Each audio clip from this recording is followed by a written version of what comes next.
page. At today's lunch is magluluto ako ng ginataan na labong. At ito naman ang mga sangkap na gagamitin ko, guys. Meron akong tamban dito, malinis na yan, okra, tsaka kalabasa, at ang labong.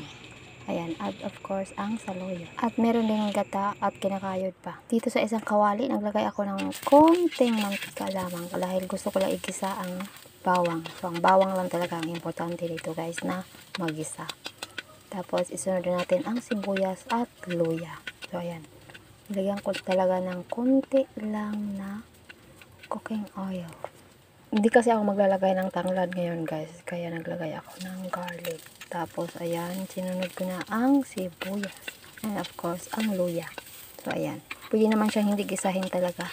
Ang importante yung bawang lang talaga ang magisa. Ayan, at isunod din natin ang ating labong. Haluin lamang natin ito.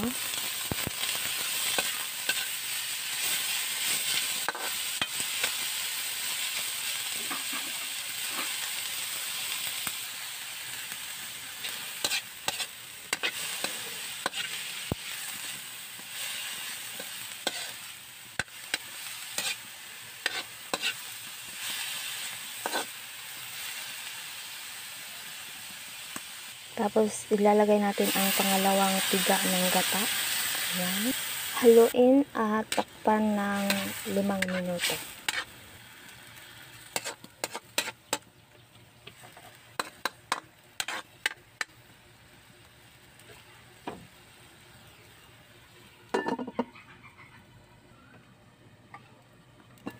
At ito na, guys, kumonti na yung tubig niya.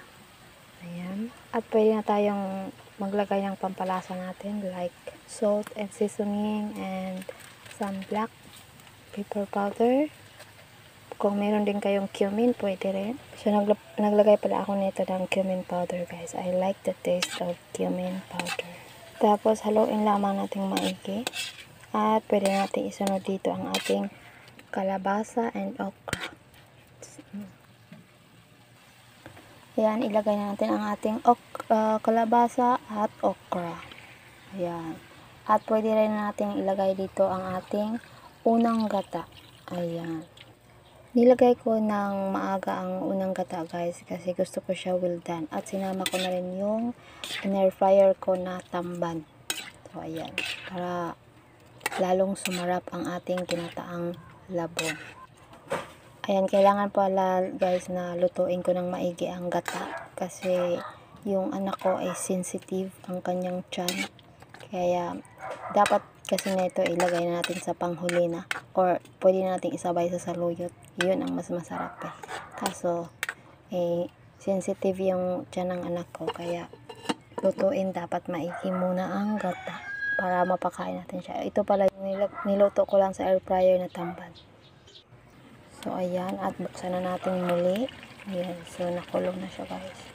Haluin natin ng bahagya. Ayan. At titikman natin ang squash or ang kalabasa kung malambot na ba siya. Kasi magkasabayan lang naman nito. Okra at kalabasa. Ayan. Medyo malambot na. Pwede na rin ito. At ilalagay na natin ang ating saluyot. Ayan.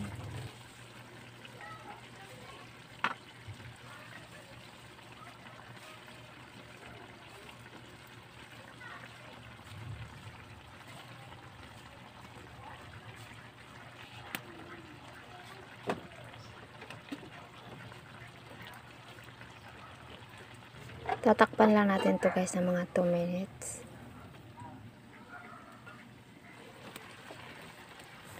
So, ayan, humupa na ang saluyot natin. Pwede natin haluin. Ayan yung gata. Lutong-luto na. Hindi, pwede na to sa mga may sensitive na stomach. Like my son. So, hindi ko siya napapakain ng mga ginataan na pag di ko luto.